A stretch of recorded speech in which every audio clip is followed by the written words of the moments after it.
This video is powered by SnapTube. Check description for more information. दोस्तों, क्या आपने कभी सोचा है कि न्यूक्लियर बॉम्ब्स या फिर न्यूक्लियर पावर प्लांट्स कैसे काम करते हैं? आज आप ये वीडियो देखते रहिए और मैं आपसे न्यूक्लियर बॉम्ब्स और न्यूक्लियर पावर प्लांट्स के बारे में ही बात करने वाला हूं। नमस्कार दोस्तों, मेरा नाम है गौरव। आप देख रहे हैं टेक्निकल गुरुजी। चलिए शुरू करते हैं।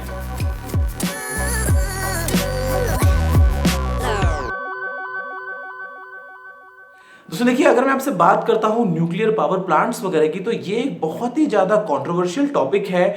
बहुत से लोग इसको सपोर्ट करते हैं। वो कहते हैं कि ये बहुत ही अच्छा जरिया है एनर्जी को हार्वेस्ट करने का। यहाँ से आप बहुत ही अच्छे तरीके से काफ़ी ज़्यादा अमाउंट में एनर्जी को क्रिएट कर सकते हैं। लेकिन साथ ही साथ बहुत सारे लोग ऐसे भी हैं जो ये कहते हैं कि नहीं, ये अच्छा नहीं है, इससे आप एनवायरनमेंट को डैमेज कर रहे हैं और ये बहुत ही खतरनाक चीज़ है। अब ऐसे में हम इसके बारे में तो बाद में डिस्कस कर सकते हैं कि ये कितना अच्छा है या कितना बुरा। लेकिन सबसे पहले हम ये जानते हैं कि न्यूक्लियर पावर प्लांट्स काम कैसे करते हैं और न्यूक्लियर बॉम्ब्स में और न्यूक्लियर पावर प्लांट्स में किस हद तक क्या सिमिलरिटीज हैं। दोस्तों, क्या आप जानते हैं, अगर मैं आपसे बात करूं किसी ऊंची सी बिल्डिंग की, तो उस बिल्डिंग में बहुत सारी एनर्जी स्टोर्ड है? नहीं, बिल्डिंग तो हिलती भी नहीं है, वो तो एक जगह पे है। लेकिन उसमें एनर्जी कहां से आई? दोस्तों, वो जो एनर्जी है वो है पोटेंशियल एनर्जी। फॉर एग्जांपल, एक ईंट का टुकड़ा जमीन में था, एक वर्कर ने उसको उठाया, वो ऊपर 10 मंजिल तक लेके जाके उस बिल्डिंग में कहीं पे लगा दिया। तो वो जो ईंट का टुकड़ा है उसमें बहुत सारी पोटेंशियल एनर्जी है और जिस दिन वो ऊपर 10 मंजिल से नीचे गिरेगा, वो बहुत सारी एनर्जी को लेके गिरेगा और नीचे जब आएगा तो वो जमीन में हो सकता है गड्ढा कर दे, किसी के सिर पे गिरे तो किसी का सिर पे चोट लग जाएगी। लेकिन वो एनर्जी को नीचे लेके आके जोर से आवाज करता हुआ हीट के साथ में नीचे गिर के चूर चूर हो जाएगा। तो आप ये समझिए कि अगर एक पुरानी बिल्डिंग है, बिल्कुल जर्जर जर्जर अवस्था में है, कभी भी गिर सकती है, तो जिस दिन वो बिल्डिंग गिरेगी उस दिन heat energy, sound energy, air के अंदर जो आपको मिलता है फ्लो, जो ब्लास्ट होगा, बेसिकली जो हवा के अंदर आपको वेव्स मिलेंगी, उसकी एनर्जी, या अगर मैं आपसे बात करता हूं इन जनरल नीचे गिर के जो इंपैक्ट उसको मिलेगा वो एनर्जी, तो वो सारी की सारी एनर्जी को रिलीज कर देगी जो उसने आज तक अपने आप में बना के रखी थी। अब अगर मैं आपसे बात करता हूं एटॉमिक लेवल पे, यानी कि जो छोटे छोटे एटम्स हैं जिनसे मिलके पूरा संसार बना है, तो ऐसे में ही कुछ एटम्स तो ऐसे होते हैं जो स्टेबल हैं, बड़े आराम से रहते हैं, उनकी बिल्डिंग काफी मजबूत है, वो नहीं गिरने वाले हैं। लेकिन कुछ ऐसे अनस्टेबल एटम्स भी होते हैं जो फट जाते हैं, जो ब्लास्ट हो जाते हैं, जो टूट जाते हैं, जो गिर जाते हैं उस बिल्डिंग की तरह, और वो बाद में बहुत सी एनर्जी को रिलीज कर देते हैं। अब ये एनर्जी कितनी रिलीज करते हैं, अगर आपको ये जानना है तो आपने जरूर आज तक एक न एक बार तो आइंस्टाइन का फॉर्मूला E = mc² सुना होगा, जहां पे E जो है उसका मतलब है कि कितनी एनर्जी आपको मिलेगी, m का मतलब है कि वो मास कितना है जहां से आप एनर्जी लेना चाहते हैं, उस कंप्लीट मास का क्या वजन है, और जो c है वो है लाइट की स्पीड। अब लाइट की स्पीड जो है वो बहुत बहुत बहुत ज्यादा होती है, तो ऐसे में c² बहुत ज्यादा हो जाएगा। और अगर मैं आपसे बात करता हूं 1 किलो मास की, तो ऐसे में आप बहुत सारी जूल्स ऑफ एनर्जी को ले सकते हैं। अब हालांकि ये कंप्लीटली बिल्कुल एकदम एग्जैक्ट सही नहीं है, लेकिन फिर भी आपको आइडिया देता है कि अगर मैं आपसे बात करता हूं एक नॉर्मल स्ट्रक्चर की जहां पे millions and billions of atoms हैं, तो ऐसे में वहां से आप कितनी सारी एनर्जी को निकाल सकते हैं। लेकिन न्यूक्लियर एनर्जी आप निकाल सकते हैं सिर्फ कुछ स्पेसिफिक एटम से। ऐसा नहीं है कि आपने पानी से बना ली न्यूक्लियर एनर्जी या कुछ, आपको चाहिए होता है कुछ स्पेसिफिक रॉ मटेरियल जिसको हम कहते हैं यूरेनियम। अब यूरेनियम जो है, यहाँ पे यूरेनियम 2-3 अलग अलग तरीके से मिलता है, अलग अलग फॉर्म्स में मिलता है। तो ऐसे में मैं आपसे बात कर रहा हूँ यूरेनियम 235 की।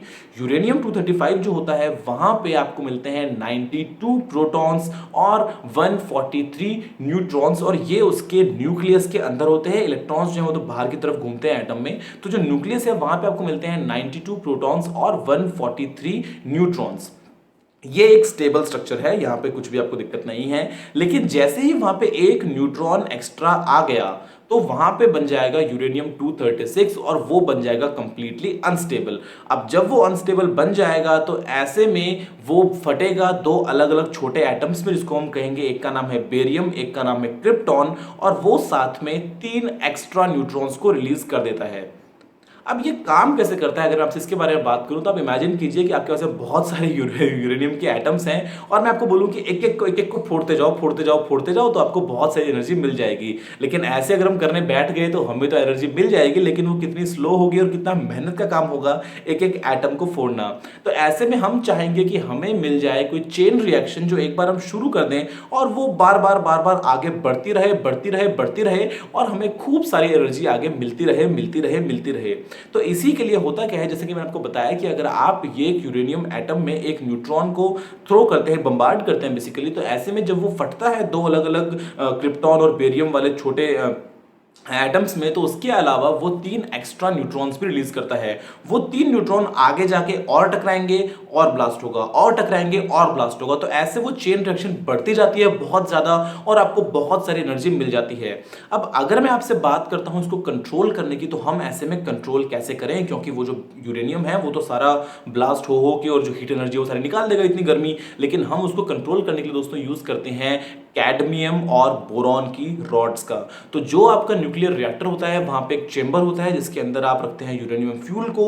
वहां पे जो बम्बार्डिंग प्रोसेस है वो चल रही होती है, लेकिन ऐसे में हमारे पास में कंट्रोल रॉड्स होती हैं कैडमियम की और बोरॉन की, और उनका लेवल हम कितना उसके अंदर रिएक्टर में नीचे लेके आना है, कितना उनको ऊपर उठाना है, उसके जरिए हम एक्स्ट्रा न्यूट्रॉन्स को वहां पे एब्जॉर्ब कर लेते हैं और हमें कोशिश करते हैं और ये कंफर्म करते हैं कि वो जो रिएक्शन है वो काफी स्मूथ वे में बड़े आराम से हो जाए, न कि एक अनकंट्रोल्ड फैशन में हो। अगर आपसे बात करता हूं अनकंट्रोल्ड की, तो ऐसे में आएगा न्यूक्लियर बॉम्ब। क्योंकि न्यूक्लियर बॉम्ब में पहली बात तो हम बहुत ही हाई प्योरिटी वाला यूरेनियम यूज करते हैं, दूसरी बात हम वहां पे कभी कभी प्लूटोनियम भी यूज करते हैं, और इसके अलावा वहां की जो रिएक्शन है वो कंप्लीटली अनकंट्रोल्ड है।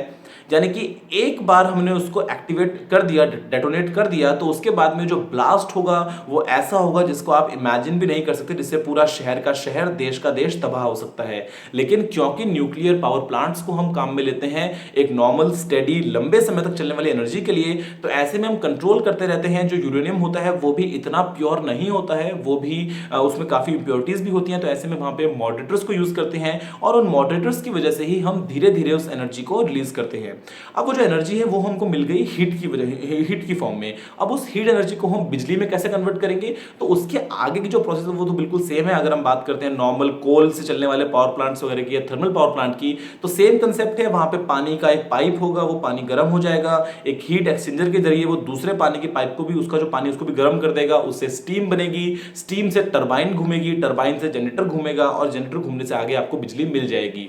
लेकिन आप सोच के देखिए कि क्या कोई न्यूक्लियर पावर प्लांट किसी न्यूक्लियर बॉम्ब की तरह कभी ब्लास्ट हो सकता है? अगर मैं आपसे कहूं कि नहीं हो सकता, तो ये कंफर्म कंप्लीटली सच तो नहीं है, लेकिन काफी हद तक ये सच ही है कि एक न्यूक्लियर पावर प्लांट जो है दोस्तों, वहां पे पहली बात तो आप यूज करते हैं एक लाइक रॉ बेसिकली यूरेनियम को, वहां पे आप उसको इतना प्योरीफाई नहीं करते हैं, तो ऐसे में ब्लास्ट जो होगा वो उस न्यूक्लियर बॉम्ब की तरह उतने बड़े स्केल पे नहीं होगा। वर्स्ट केस में ये हो सकता है कि सारा मेल्ट डाउन हो जाए और जो भी सारा आपका रेडियो एक्टिव मटेरियल्स हैं वो नीचे जमीन में चले जाएं और जो पानी के सोर्सेज हैं उनको कॉन्टेमिनेट कर दें। लेकिन आजकल हम कुछ कुछ जगहों पे फास्ट ब्रीड रिएक्टर्स को भी यूज करते हैं जहां पे कोई भी मॉडरेटर नहीं होता और काफी हद तक वो एक बॉम्ब की तरह ही काम करता है। तो अगर ऐसे में कुछ दिक्कत हो जाए तो ब्लास्ट भी हो सकता है। अगर मैं आपसे बात करता हूं इसके पॉजिटिव्स और नेगेटिव्स की, देखिए पॉजिटिव्स तो बड़े ही क्लियर हैं कि यहाँ पे जो फॉसिल फ्यूल्स की तरह एमिशंस होते हैं उतने एमिशंस नहीं होते हैं। जो आकाश में कार्बन डाइऑक्साइड का रिलीज वगैरह होता है वो बहुत ही कम होता है और आप काफी हाई एफिशिएंसी के थ्रू इस इलेक्ट्रिसिटी को जनरेट कर सकते हैं किसी भी न्यूक्लियर फ्यूल से। उसके अलावा छोटे कंट्रीज भी यहाँ पे इनको यूज कर सकते हैं। और अगर मैं आपसे बात करता हूँ एक स्टैंडर्ड, एक एवरेज न्यूक्लियर पावर प्लांट की, तो वो करीब करीब 1500 विंड मिल्स जितनी एनर्जी को क्रिएट कर देता है। तो ऐसे में काफी इजी है, काफी अच्छा ऑप्शन है। लेकिन अगर आपसे बात करता हूं नेगेटिव्स की, तो यहां पे वो जो वेस्ट निकलता है, जो रेडियो एक्टिव वेस्ट होता है, उसको डिस्पोज करना बहुत बहुत महंगा और बहुत ही मुश्किल काम है। और वो in case of any emergency आपके लिए खतरा भी बन सकता है एक न्यूक्लियर पावर प्लांट। उसके अलावा न्यूक्लियर पावर प्लांट के अंदर भी ये कोई रिन्यूएबल सोर्स नहीं है। यहाँ पे भी आप यूरेनियम को खोदते हैं, यूरेनियम को निकालते हैं जमीन से और फिर आप उसको यूज करते हैं। तो ऐसे में इसके अंदर भी कुछ कॉम्प्लिकेशंस हैं और अक्सर ऐसा देखा गया है कि क्योंकि वहां पे कूलिंग के लिए पानी की बहुत ज्यादा जरूरत होती है, तो ऐसे में न्यूक्लियर पावर प्लांट्स अक्सर बने होते हैं समंदर के किनारे, कोस्टल रीजन्स में। और उन कोस्टल रीजन्स में सुनामी या फिर इस तरह की अगर कुछ प्रॉब्लम आ जाए, तो ऐसे में न्यूक्लियर पावर प्लांट प्लांट को बहुत बड़ा खतरा हो सकता है और वो कंटेमिनेशन के जरिए या ब्लास्ट होकर या किसी भी रीजन से बहुत बड़े स्केल पे नुकसान भी पहुंचा सकता है।